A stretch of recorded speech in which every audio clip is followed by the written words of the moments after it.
എനിക്ക് പേടി, എനിക്ക് പ്രത്യേകിച്ചൊന്നുമില്ല. ഞാൻ എങ്ങനെയായിരുന്നു അതേപോലെ തന്നെ. എന്തായാലും വന്നു കാണാം, അത്രയും ഉണ്ടായി.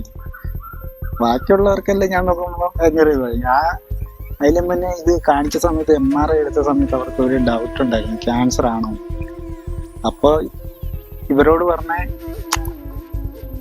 ഓപ്പറേഷൻ ചെയ്യാം, വേദനയ്ക്ക് അങ്ങനെയുള്ള വേദന വരുന്ന അങ്ങനെ കുറച്ച് മാറ്റമുണ്ട്, ചിലപ്പോൾ നടക്കുമെന്ന് ഉറപ്പൊന്നുമില്ല. അതുമാത്രമല്ല ഒരു ഉദ്ദേശിച്ച രോഗമാണെങ്കിൽ നടക്കാൻ ചാൻസ് കുറവ്, ഏകദേശം ഒരു 50% ഓക്കെ ആവുന്ന പറഞ്ഞു. അങ്ങനെ അവർക്ക് ക്യാൻസറാണ്. ഇതൊന്നും ഞാൻ അറിയുന്നില്ല, എന്നോട് പറഞ്ഞിട്ടില്ല.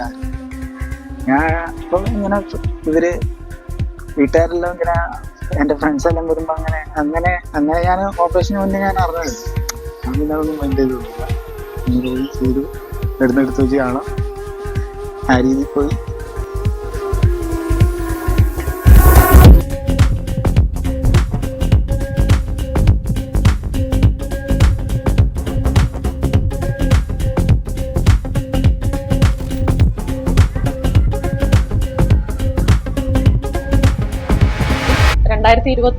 ഓഗസ്റ്റ് മാസത്തിലാണ് ഏകദേശം 20 വയസ്സോളം പ്രായമുള്ള ഒരു യുവാവിനെ അമ്മയും സഹോദരങ്ങളും ബന്ധുക്കളും ചേർന്ന് ഒരു സ്ട്രെച്ചറിൽ ഗവൺമെന്റ് ആയുർവേദ കോളേജിലെ പഞ്ചകർമ്മ OPയിലേക്ക് എത്തിക്കുന്നത്. നെഞ്ചിന് താഴോട്ട് 2 കാലുകൾക്കും വിരലുകൾ വരെ ബലക്ഷയമുള്ളതിനാൽ സ്വന്തമായി ഇരിക്കാൻ പോലും സാധിക്കാത്ത ഒരവസ്ഥയിലായിരുന്നു OPയിൽ എത്തുന്നത്.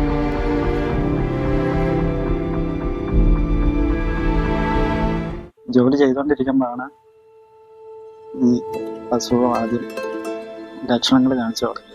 ഇടതുകാലിൻ്റെ ബാലൻസ് പോകും പോലെയാണ് തോന്നിയത്.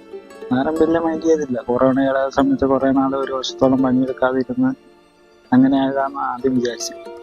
പെട്ടെന്ന് ഒരു ഉച്ചയായിട്ടാണ് ഫുഡ് കഴിക്കാനായി, അതിൻ്റെ ക്ഷീണമെന്നാണ് വിചാരിച്ചു.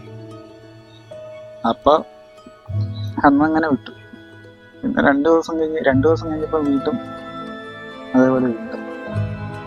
അന്ന് വൈകുന്നേരം ആയപ്പോഴത്തേനും, വൈകുന്നേരം പണിയെല്ലാം കഴിഞ്ഞ് ഇറങ്ങുമ്പോഴത്തേനും കുറച്ച് ഭയങ്കര ക്ഷീണം. അതായത് കാല് എടുത്തു വെക്കുമ്പോൾ നമ്മൾ എടുത്തു വെക്കില്ല, അത് എടുത്തു വെക്കാൻ ഭയങ്കര മടുപ്പ്, വിലക്കുറവല്ല, ഒരു മടുപ്പ്. നമ്മൾ മടുത്ത് കളിച്ചെല്ലാം കഴിയുമ്പോൾ ഒരു മടുപ്പ് വരില്ല എന്ന് പറഞ്ഞു. പിറ്റേ ദിവസം പണിക്ക് പോയി അതായത് തറയിൽ കൂടി പൈപ്പിടാണ്ട് അത് കുനിഞ്ഞ് മറ്റേ ചിപ്പർ വെച്ചിട്ടാണ് ഇത് കൂത്തിക്കൊണ്ടിരുന്നത്. ചിപ്പർ പിടിക്കുന്നത് അതായത് നടുവിനൊരു ബലം കിട്ടാതെ, പിടിക്കാനുള്ള ബലം കിട്ടാതെ.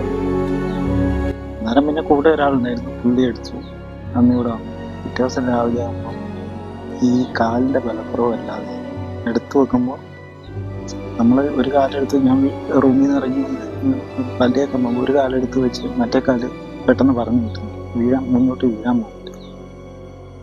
അത് വല്ലെല്ലാം കഴിച്ച് പണിക്കിറങ്ങാനാകുമ്പോൾ അങ്ങനെയുണ്ട്. പിന്നെ എന്നിട്ട് അന്ന് ലീവാക്കി ഞാനും എൻ്റെ ഒരു ഫ്രണ്ടും കൂടി അവനെ വിളിച്ച് ഞങ്ങൾ രണ്ടും സാറിന് തീരും.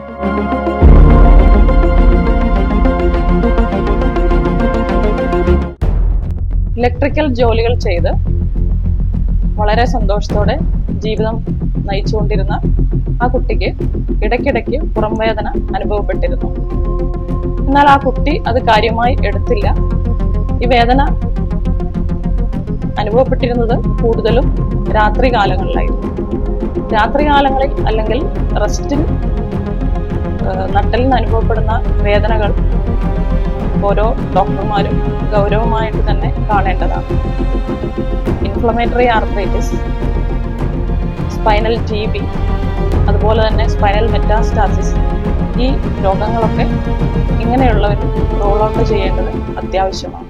അവിടെ ചെന്ന് അവരെ കാണിച്ചപ്പോൾ അവർ പറഞ്ഞ ഗ്യാസിൻ്റെ എന്നെല്ലാം പറഞ്ഞ് ഇഞ്ചക്ഷൻ എടുത്ത് വിട്ടു. അതൊന്ന് കുറവൊന്നുമില്ല.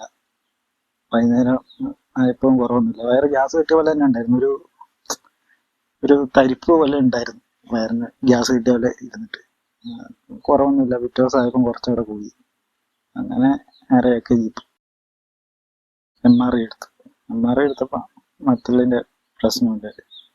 മത്തല് വളഞ്ഞിരിപ്പുണ്ട്. പിന്നെ അവിടെ എന്തോ പൂപ്പലോ പോലെ ഉണ്ടാകുന്ന, ഒന്നെങ്കിൽ TB അല്ലെങ്കിൽ ക്യാൻസർ, അങ്ങനെ എന്തോ കണ്ടാ പറഞ്ഞു. എന്നോട് പറഞ്ഞില്ല, അവരോട് പറഞ്ഞു. ഞാൻ അറിഞ്ഞില്ല. ലാസ്റ്റ് റിസൾട്ട് എല്ലാം വന്നു കഴിഞ്ഞപ്പോഴാണ് നട്ടലിന് TB ആവുന്നത്.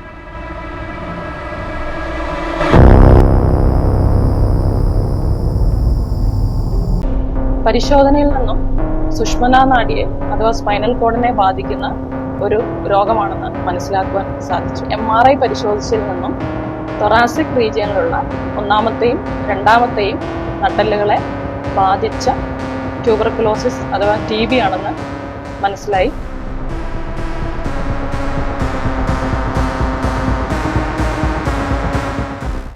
സ്പൈനൽ TB പ്രധാനമായും വെർട്ടിബ്രകളെ ബാധിച്ചാണ് ഉണ്ടാകുന്നത്. വെർട്ടിബ്രകളെ ബാധിക്കുമ്പോൾ ഈ വെർട്ടിബ്രകൾക്ക് ഡിസ്ട്രക്ഷൻ സംഭവിക്കുകയും അതോടൊപ്പം തന്നെ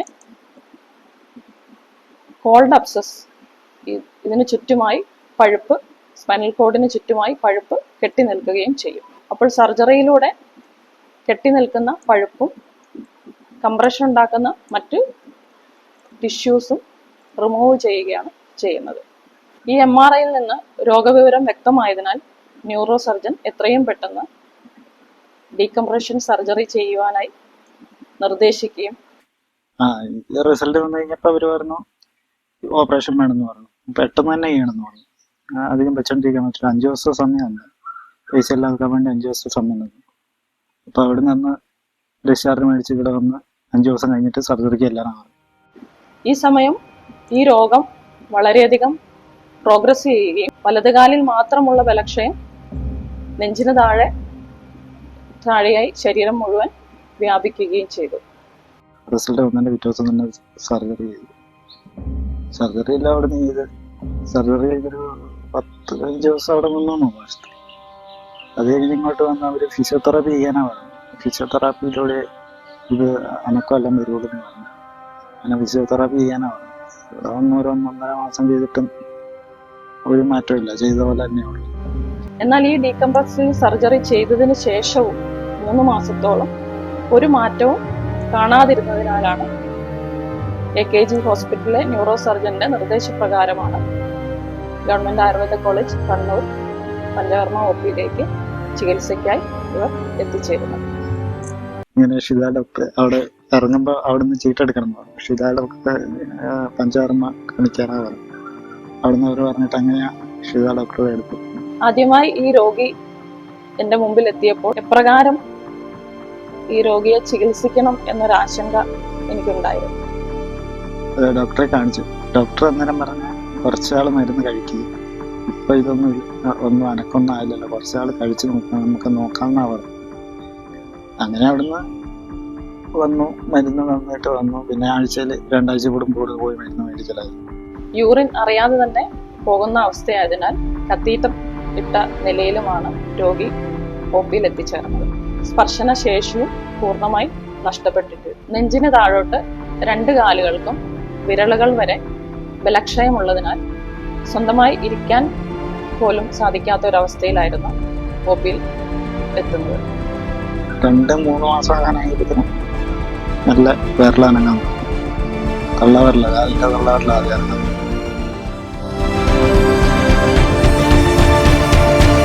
ഈ ഒരു മാറ്റം കണ്ടതിൽ നിന്നും ഈ രോഗാവസ്ഥ ചികിത്സിച്ചാൽ ഭേദപ്പെടും എന്നൊരു വിശ്വാസം എന്നിൽ ഉടലെടുത്തു.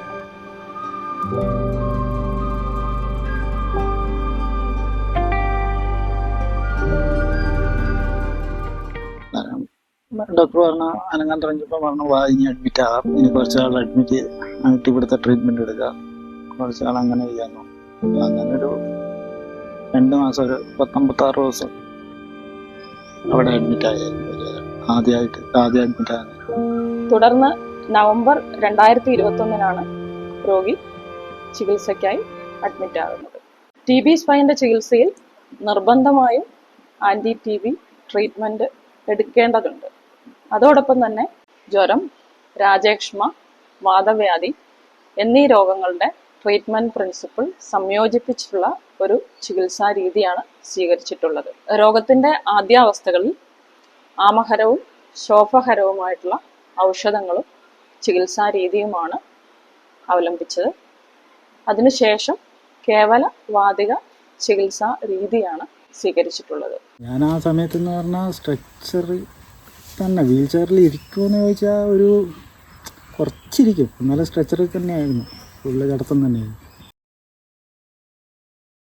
56 ദിവസത്തെ ആദ്യഘട്ട ചികിത്സയ്ക്ക് ശേഷം കിടപ്പിലായിരുന്ന രോഗി വാക്കറിൽ പിടിച്ച് നിൽക്കാൻ പറ്റുന്ന അവസ്ഥയിലേക്ക് എത്തിച്ചേർന്നു.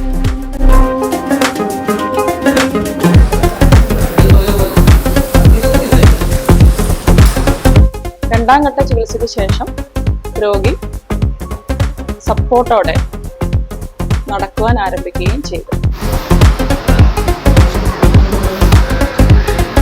ഈ ഒരു കുട്ടിയുടെ ചികിത്സയിൽ നിന്ന് അല്ലെങ്കിൽ ചികിത്സാ അനുഭവത്തിൽ നിന്ന് ഒരു ഇൻ്റഗ്രേറ്റഡ് ചികിത്സയുടെ ആവശ്യകതയെക്കുറിച്ച് ആണ് നമ്മൾ മനസ്സിലാക്കേണ്ടത്.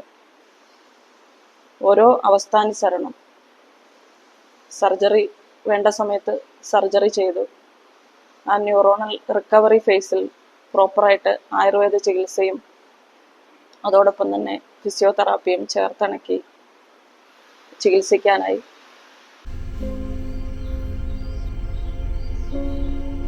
ട്രിപ്പ് അടിക്കുന്നു. കാഞ്ഞിരക്കൊല്ലി കയ്യാ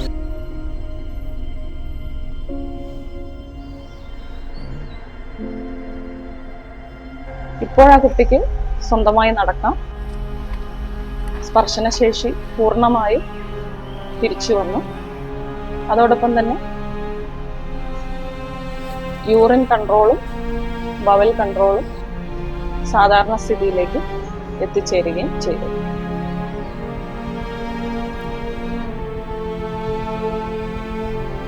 ഞാൻ പലപ്പോഴും ആലോചിക്കാറുണ്ട്, ഡോക്ടർമാരുടെ ജീവിതത്തിൽ സന്തോഷം നൽകുന്ന കാര്യങ്ങൾ എന്താണ്? അത് സ്വത്തും സുഖസൗകര്യങ്ങളെക്കാളൊക്കെ അപ്പുറം ഒരു രോഗിക്ക് കിട്ടുന്ന സൗഖ്യവും നമുക്ക് ആ രോഗിയെ അവരുടെ ജീവിതത്തിലേക്ക് തിരിച്ചു നടത്തുമ്പോൾ അവരുടെ മുഖത്തുണ്ടാകുന്ന ഒരു സന്തോഷവും അവരുടെ കൊച്ചു പ്രാർത്ഥനകളും ഒക്കെയാണ്. അതുതന്നെയാണ് ഓരോ ഡോക്ടറുടെയും വലിയ സമ്പാദ്യം. ഭയങ്കര സ്നേഹമുള്ളതല്ല ഡോക്ടറാണ്. ഡോക്ടറിന്റെ ട്രീറ്റ്മെന്റിലൂടെയാണ് ഇങ്ങനെ എണീറ്റിരിക്കാൻ അത്യാവശ്യം ഇപ്പൊ ഈ അവസ്ഥയിൽ നടക്കാനായി എത്തിയത്. ഒന്നുമില്ലാത്ത അവസ്ഥയിൽ ഡോക്ടറെ കാണാൻ പോയത്.